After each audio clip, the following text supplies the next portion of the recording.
Mes brebis entendent ma voix. Telles sont les paroles de Jésus dans Jean chapitre 10, le verset 27, dans lequel Jésus fait une distinction entre les brebis tout court d'un côté et ses propres brebis. C'est-à-dire que les brebis qui lui sont chères, qui sont intimes avec lui. Et il dit que ce qui les différencie des uns des autres, c'est que ses propres brebis ont la capacité d'entendre et de reconnaître sa voix. Et je crois qu'en cette année-ci, 2022, le Seigneur est en train de lancer vraiment une invitation à tous les chrétiens qui ont ce désir de devenir plus intime avec lui, de grandir dans cette intimité avec lui. Et une des marques justement de l'intimité, c'est la capacité à entendre et à reconnaître la voix de Dieu ou la voix de l'autre personne. Récemment, mon épouse et moi-même, nous sommes devenus parents d'une merveilleuse fille. Et je me rappelle, lorsqu'elle a accouché, le lendemain, je suis descendu m'acheter quelque chose à manger. Et en revenant, je me rappelais plus du tout du numéro de la chambre. Et vous savez, dans les hôpitaux, les étages se ressemblent, les portes se ressemblent. Je n'arrivais plus à me rappeler du numéro de porte. Et je ne voulais pas frapper dans toutes les portes pour vérifier que c'était bien là. D'autant que j'entendais le bruit de différents enfants qui pleuraient, de différentes femmes qui parlaient. Et puis tout d'un coup, j'ai pu entendre la voix d'une femme et j'ai su, sans aucun doute, que cette voix-là, c'était la voix de mon épouse.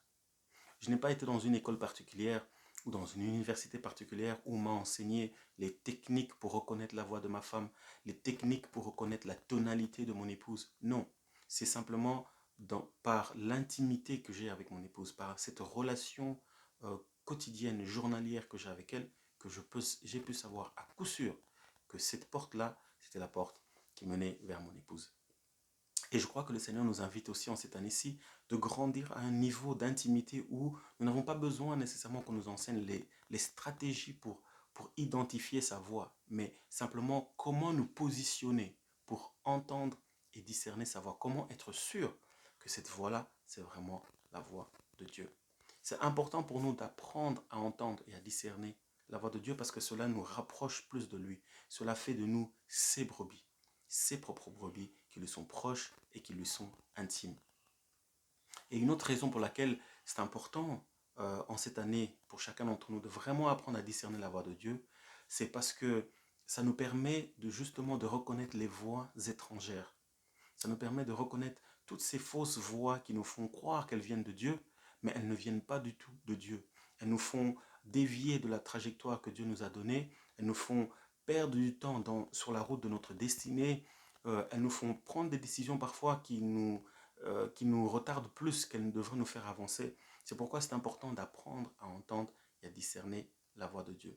Une troisième raison pour laquelle c'est important d'apprendre à entendre la voix de Dieu, c'est aussi parce que cette année, plutôt de plus en plus, le Seigneur cherche des messagers qui vont être sa voix vers les nations.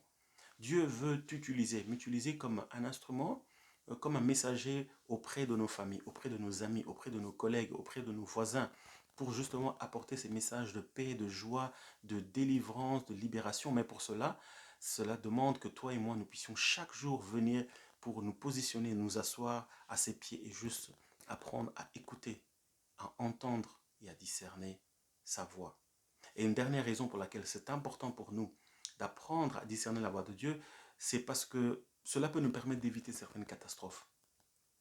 Dans le livre de Deutéronome, le chapitre 15, plutôt le chapitre 28, Dieu parle au peuple d'Israël et il leur dit au début du chapitre, du premier chapitre premier verset jusqu'au verset 14, il leur dit, voici toutes les bénédictions qui vont vous arriver si vous obéissez à ma voix. Et puis à partir du verset 15, il leur dit, mais si vous n'obéissez pas à ma voix, voici par contre toutes les malédictions qui risquent de tomber sur vous. Et il donne une longue liste de malédictions. Et malheureusement, parfois, lorsque nous regardons à notre société aujourd'hui, nous regardons à ce monde, on se rend compte de plusieurs malheurs qu'on aurait pu éviter si on avait appris à entendre et à discerner la voix de Dieu. C'est pourquoi, vraiment, Dieu met dans mon cœur en cette année-ci d'en faire une priorité, d'en faire réellement une priorité pour chacun d'entre nous, de prendre du temps pour entendre la voix de Dieu. Et j'espère que cela fait partie aussi de tes résolutions pour cette année 2022. Donc voilà, ça c'était juste la première session par laquelle je voulais commencer avec vous, partager sur la raison principale d'apprendre à discerner la voix de Dieu. Si vous êtes intéressé pour en savoir un peu plus, vous voulez faire une étude biblique personnelle, j'ai écrit justement une étude biblique sur ce sujet qui s'intitule Entendre la voix de Dieu. Et vous pouvez vous le procurer simplement en me contactant soit sur ma page Facebook ou bien sur ma page Instagram ou bien par l'adresse email qui s'affiche maintenant au bas de votre écran. Vraiment, je nous invite à en faire une priorité. Cette année, Dieu parle, mais c'est à nous de prêter oreille et d'être à l'écoute. Que le Seigneur vous bénisse. Je vous souhaite déjà une excellente semaine et que le Seigneur vous bénisse alors que vous vous positionnez pour entendre la voix de Dieu. Soyez bénis et à très bientôt.